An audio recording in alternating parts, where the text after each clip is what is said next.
कुंदन और केशवी बेहद गरीब थे। उनके लिए अच्छा खाना एक सपने जैसा था।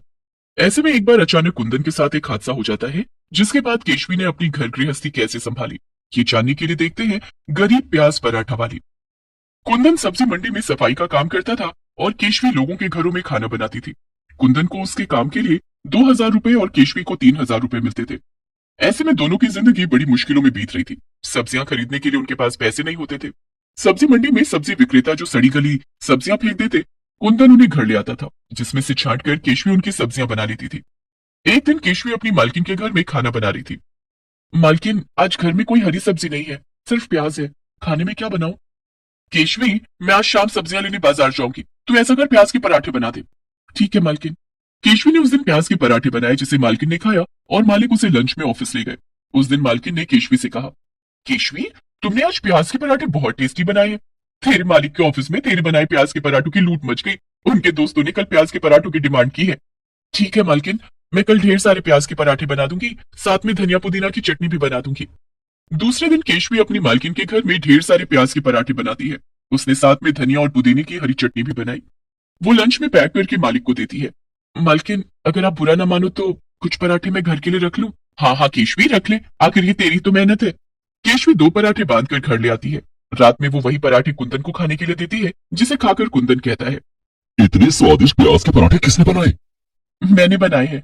आज मालिक के दोस्तों ने मेरे हाथों के बने प्याज के पराठे मंगवाए थे। केशवी, तुम्हारे हाथों में जो हुनर है, इसके लिए तुम्हें ज्यादा पैसे मिलने चाहिए।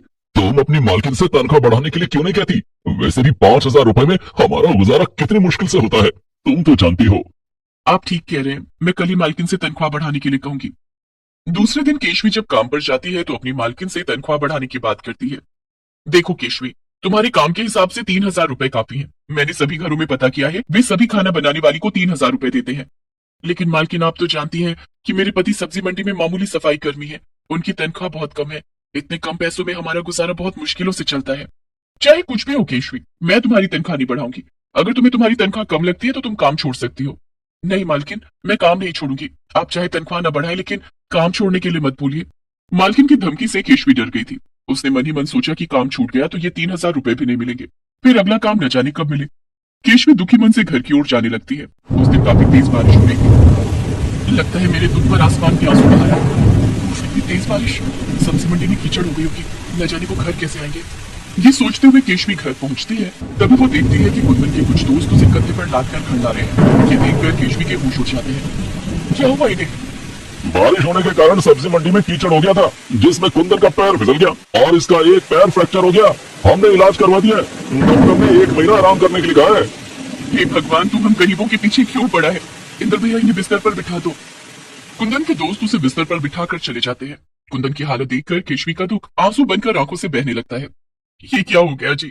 पहले ही हमारी गरीबी हमारी दुश्मन बनकर बैठी थी, अब उस पर यह हादसा हो गया। केशवी, तुम तो जानती हो कि थोड़ी सी बारिश में सब्जी मंडी का बुरा हाल हो जाता है। सब्जी विक्रेता चारों तरफ सड़ी गली सब्जियां फेंक देते हैं, जो बारिश का पानी पड़ते ही कीचड़ में बदल जाता है। तुम घबराओ मत केशवी, बस 1 महीने की तो बात है। 1 महीने के बाद मैं काम पर जाने लगूंगा। तुमने अपनी मालकिन से तनख्वाह बढ़ाने की बात की थी, उन्होंने मना कर दिया। कोई बात नहीं, ये मुसीबत भी हम हंसते हंसते सह लेंगे।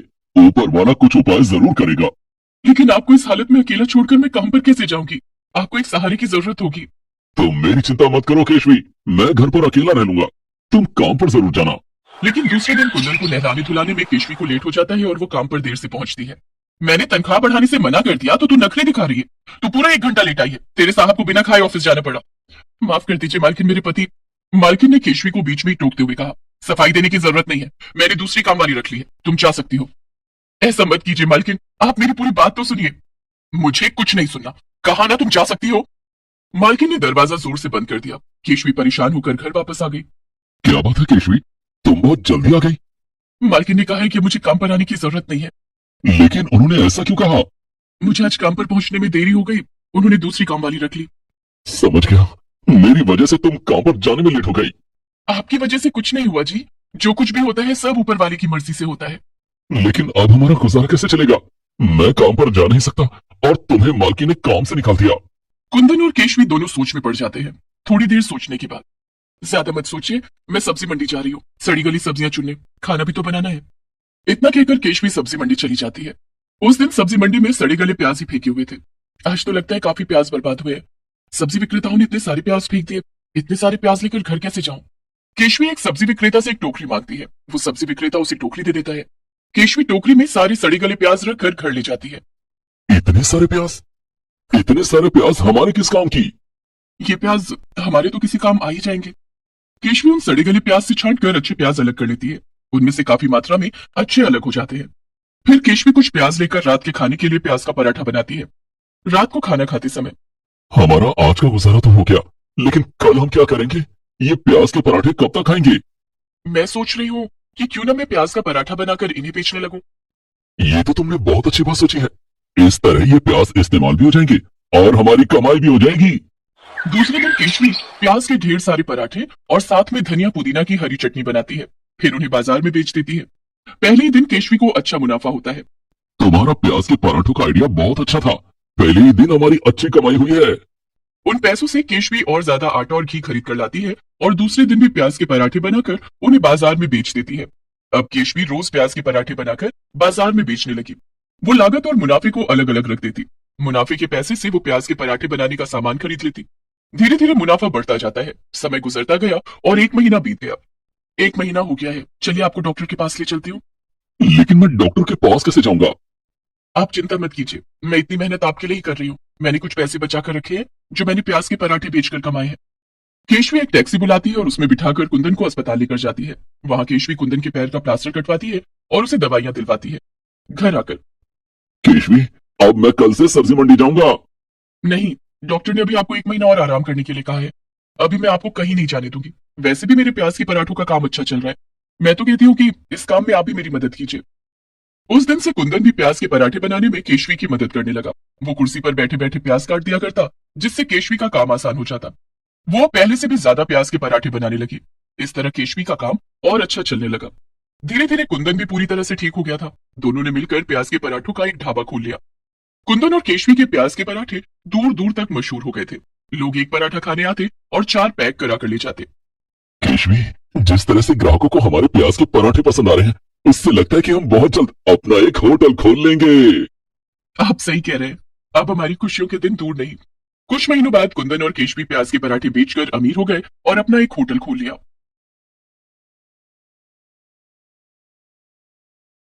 मीनू अपने पिता के साथ रहती थी। मीनू के पिता दीनदयाल एक गरीब मजदूर थे। दीनदयाल मजदूरी करके जो पैसे कमाता, मीनू उन्हें बहुत संभाल कर रखती थी। मीनू को बचपन से नाचने, गाने और खाना बनाने का बहुत शौक था और एक दिन मीनू ने कुल्हड़ पिज्जा बनाकर सबका दिल जीत लिया। मीनू की मां बचपन में ही उसे छोड़कर चली गई थी। जब मीनू 6 साल की थी, मीनू के पिता दीनदयाल ने ही उसे पाला और मां का प्यार दिया। घर में मां ना होने के कारण मीनू ने बहुत छोटी सी उम्र में घर संभालना सीख लिया था। वो खाना बनाती और घर के सारे काम करती। मुझे माफ कर देना मीनू बेटी, मेरे होते हुए तुझे घर के सारे काम करने पड़ते हैं। पिताजी, अगर आप घर का काम करेंगे तो 2 पैसे कमाने के लिए बाहर कब जाएंगे? आप दिन भर बाहर कड़ी मेहनत करते हैं, तब तो हमें 2 वक्त की रोटी मिल पाती है। मुझे घर का काम करने में कोई परेशानी नहीं है, बल्कि अच्छा लगता है। मुझे पता है बेटी, तू बिल्कुल अपनी माँ जैसी है, घर को संभाल कर रखने वाली। ये ले कुछ पैसे रख ले। दीनदयाल की कमाई बहुत कम थी, लेकिन वो जो कुछ भी कमाता सब मीनू को लाकर देता। मीनू उन पैसों में घर खर्च के लिए पैसा निकालकर बाकी पैसों को अलग रख देती। मीनू बेटी, तू इन पैसों को चावल के डिब्बे में क्यों रख रही है? बाबा, ये पैसे हमारी काम आएंगे। इन पैसों से हम अपना कुछ काम शुरू कर सकते हैं। ठीक है मीनू बेटी, अब खाना लगा दे, मुझे बहुत भूख लगी है। अभी लगाती हूँ बाबा। मीनू दीनदयाल के लिए एक प्लेट में फ्राइड राइस लेकर आई। ये क्या मीनू बेटी, आज तुमने रोटी नहीं बनाई? बाबा, ये फ्राइड राइस है, मैंने पहली बार बनाया है। आप खाकर बताओ कैसा बना है। दीनदयाल ने फ्राइड राइस खाया तो उसे बहुत पसंद आया। वाह, क्या फ्राइड राइस बनाया तुमने, बहुत स्वादिष्ट है। ये फ्राइड राइस बनाना तुमने कहाँ से सीखा? मेरी सहेली है ना निशो, उसने मुझे बताया कि उसकी माँ उसके लिए ऐसी ही फ्राइड राइस बनाती है। बाबा, उसने तो मुझे पिज्जा बनाना भी बताया है। मैं आपके लिए कल ही पिज्जा बनाऊंगी। ठीक है मीनू बेटी, अब तू भी खाना खा ले। मीनू भी खाना खाकर सो जाती है। दूसरे दिन मीनू ने चावल के डब्बे में बचाए हुए पैसों से कुछ पैसे निकाले और बाजार से पिज्जा बनाने का सामान लेकर आई। उस दिन उसने पिज्जा बनाकर दीनदयाल को खिलाया। वो पिज्जा बहुत ही टेस्टी था। मीनू बेटी, तूने ऐसा पिज्जा बनाया जैसे किसी बड़े शेफ ने बनाया हो। तेरे हाथों में जादू है। सच बाबा? हाँ मीनू बेटी, तू भी तो खा के देख। मीनू भी अपना बनाया हुआ पिज्जा खाती है जो उसे बहुत अच्छा लगता है। इसी तरह मीनू आए दिन कुछ न कुछ बनाकर अपने पिता को खिलाती। इसी तरह उन दोनों के दिन खुशी खुशी बीत रहे थे। लेकिन एक दिन अचानक मीनू के ऊपर दुखों का पहाड़ टूट पड़ा। जब मजदूरी करते समय दीनदयाल सीढ़ियों से गिर गया और उसका एक पैर टूट गया। दीनदयाल के दोस्त उसे अस्पताल ले गए और मीनू को इस बात की खबर दी। मीनू छाबल के डब्बे से सारे पैसे लेकर भागी भागी अस्पताल पहुंची और दीनदयाल के पैरों का इलाज करवाया। उसके बाद दीनदयाल के दोस्तों ने उसे उसके घर पहुंचा दिया। घर आने के बाद, मीनू बेटी, ऊपर वाले ने हमारे साथ इतनी नाइंसाफी क्यों की? इस हाल में मैं कुछ काम करने के लायक नहीं रहा। अब घर का खर्चा कैसे चलेगा? आप परेशान मत हो बाबा, कुछ ना कुछ उपाय जरूर निकल आएगा। चिंता तो अब मीनू को भी थी, क्योंकि उसके बचाए हुए सारे पैसे दीनदयाल के इलाज में खर्च हो गए थे। लेकिन मीनू एक खुशहाल और जिंदा दिल लड़की थी। वो कठिन परिस्थितियों से हार मानने वाली नहीं थी। दूसरे दिन मीनू घर के बाहर बैठी थी, तभी उसकी सहेली निशु वहां आई। वो 2 कुल्हड़ में चाय लेकर आई थी। उसने एक कुल्हड़ मीनू को देते हुए कहा, ये ले मीनू, ये कुल्हड़ वाली स्पेशल चाय मेरी माँ ने बनाया है, सोचा तेरे लिए लेती चलूं। मीनू ने कुल्हड़ वाली चाय पी। कुल्हड़ में चाय पीने का स्वाद ही अलग होता है। ये आम चाय की तरह नहीं होती। इसकी खुशबू मन को खुश कर देती है। इसीलिए तो ये कुल्हड़ वाली चाय मैं तेरे लिए लाई थी। मतलब तू क्या कहना चाहती है? कल जब मैं अपनी माँ के साथ बाजार गई थी तो देखा एक आदमी कुल्हड़ में पिज्जा बेच रहा था और उसका पिज्जा खाने के लिए लोगों की भीड़ लगी हुई थी। कुल्हड़ में पिज्जा? हाँ, कुल्हड़ में पिज्जा। तू तो पिज्जा अच्छा बनाती है, तू क्यों नहीं करती ऐसा कुछ? लेकिन अब तो मेरे पास पैसे नहीं बचे हैं, घर में खाने के लिए एक दाना नहीं है। मैं कुल्हड़ और पिज्जा बनाने का सामान कैसे खरीदूंगी? मैं अपनी माँ से कह के तुझे कुछ पैसे दिला दूंगी। जब तेरा काम चल जाए तो पैसे लौटा देना। क्या आंटी जी पैसे देने के लिए मान जाएंगी? हाँ, मैंने तो माँ से बात भी कर ली है। तो रुक, मैं अभी पैसे लेकर आती हूँ। निशु अपने घर गई और अपनी माँ से पैसे मांग कर लाती है और मीनू को दे देती है। इन पैसों से तू कुल्हड़ पिज्जा का काम शुरू कर दे, तेरी सारी परेशानी दूर हो जाएगी। मीनू ने वो पैसे ले लिए और घर आकर दीनदयाल को सारी बात बताई। मीनू बेटी, ऐसे किसी से पैसे लेना अच्छी बात नहीं है। तू अभी निशु के घर जाकर इन पैसों को वापस कर दे। लेकिन बाबा, इसमें गलत क्या है? जब हमारा काम चल जाएगा तो मैं ये पैसे निशु को वापस कर दूंगी। ठीक है मीनू बेटी, लेकिन मुझे तेरा ये काम करना बिल्कुल अच्छा नहीं लग रहा है। तुझे मेरी वजह से ये सब करना पड़ रहा है। बाबा, आपने जानबूझकर तो कुछ नहीं किया ना? और हो सकता है हमारा ये काम अच्छा चल जाए और ज्यादा आमदनी होने लगे, फिर तो आपको मजदूरी करने की भी जरूरत नहीं पड़ेगी। दूसरे दिन मीनू ने बाजार जाकर कुल्हड़ और पिज्जा बनाने का सामान खरीदा और घर आकर कुल्हड़ में पिज्जा बनाया। फिर उसने घर में रखी एक टेबल को बाहर निकाला और उस पर कुल्हड़ वाला पिज्जा रखकर आवाजें लगाने लगी। आइए आइए, कुल्हड़ वाला पिज्जा खाइए, आइए आइए, कुल्हड़ वाला पिज्जा खाइए। लेकिन आवाजें लगाने के बाद भी कोई उसका कुल्हड़ वाला पिज्जा खाने के लिए नहीं आया। इतने में निशु वहां आती है। क्या यार निशु, मैंने इतनी मेहनत से कुल्हड़ वाला पिज्जा बनाया लेकिन कोई ग्राहक ही नहीं आया। लगता है मेरा कुल्हड़ वाला पिज्जा यूं ही बर्बाद हो जाएगा। ऐसे कैसे बर्बाद हो जाएगा? तू अपने पिज्जा को अलग तरह से बेच। अलग तरह से कैसे? देख, तुझे तो नाचने गाने का भी शौक है, तो तू आवाज लगा, आइए आइए, कुल्हड़ वाला डांस पिज्जा खाइए। और जब कोई ग्राहक तेरा कुल्हड़ पिज्जा खरीदने आए तो उसे डांस करते हुए पिज्जा देना। फिर देखना, लोग तेरा डांस देखने भी आएंगे और पिज्जा खाने भी आएंगे। अरे वाह निशु, तेरा आइडिया तो बहुत अच्छा है। अब मीनू ने ऐसा ही किया और आवाजें लगाने लगी। आइए आइए, कुल्हड़ वाला डांस पिज्जा खाइए, आइए आइए, कुल्हड़ वाला डांस पिज्जा खाइए। मीनू की आवाज सुनकर राहगीर चौंक गए। अरे भाई, ये कुल्हड़ वाला डांस पिज्जा कैसा होता है? पता नहीं भाई, मैंने तो पहले कभी नहीं सुना। चलो चलकर खाते हैं, हम भी देखें ये कुल्हड़ वाला डांस पिज्जा क्या है।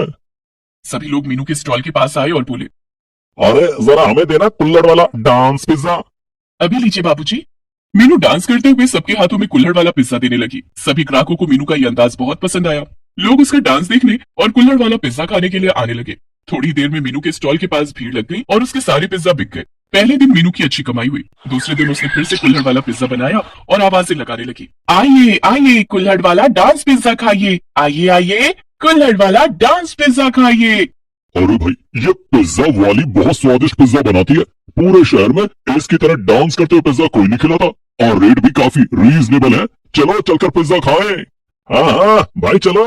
इस तरह सभी लोग मीनू के स्टॉल पर कुल्हड़ पिज्जा खाने आते हैं। मीनू सबको डांस करते हुए पिज्जा देती। अब पूरे शहर में मीनू के चर्चे हो रहे थे कि कोई कुल्हड़ पिज्जा वाली है जो डांस करते हुए सबको पिज्जा खिलाती है। दूर दूर से बूढ़े बच्चे जवान मीनू का कुल्हड़ पिज्जा खाने के लिए आने लगे। इस तरह से धीरे धीरे मीनू का काम बहुत अच्छा चलने लगा। उसने निशु के पैसे भी उसे लौटा दिए। कुछ दिनों के बाद दीनदयाल का पैर भी ठीक हो गया। मीनू बेटी, अब मैं ठीक हो गया हूँ, मैं काम पर जाने लगूंगा। तू ये कुल्हड़ पिज्जा का काम छोड़ दे। पिताजी, इस कुल्हड़ पिज्जा के काम की वजह से हमारे मुश्किल भरे दिन अच्छे से कट गए। मैं तो कहती हूँ कि अब आपको मजदूरी करने की कोई जरूरत ही नहीं है। आप भी मेरे साथ पिज्जा बनाना और बेचना। मजदूरी के काम में बहुत जोखिम है और फिर रोज रोज मजदूरी भी तो नहीं मिलती। कुल्हड़ पिज्जा के काम से अच्छी कमाई हो रही है। इस काम को छोड़ना अब ठीक नहीं है। निशु ने सही समय पर मेरी मदद की और मुझे अच्छी सलाह दी है। तू ठीक कह रही है मीनू बेटी, मैं भी अब तेरे साथ कुल्हड़ पिज्जा बनाया करूंगा। दूसरे दिन से मीनू ने दीनदयाल को भी कुल्हड़ पिज्जा बनाना सिखाना शुरू कर दिया। अब दीनदयाल और मीनू दोनों मिलकर रोज से ज्यादा कुल्हड़ पिज्जा बनाने लगे और बेचने लगे। दीनदयाल पिज्जा बेचने में मीनू की मदद करता और मीनू डांस करते हुए लोगों को पिज्जा खिलाती। इस तरह से कुछ ही दिनों में उनका कारोबार अच्छा चलने लगा। अब उन्होंने एक छोटी सी दुकान खोल ली और लोगों को कुल्हड़ पिज्जा खिलाने लगे। मीनू की सूझबूझ और निशु की मदद से उनका कुल्हड़ पिज्जा का काम एक व्यवसाय में बदल गया और अब मीनू और दीनदयाल की गरीबी दूर हो गई थी। Please subscribe this channel.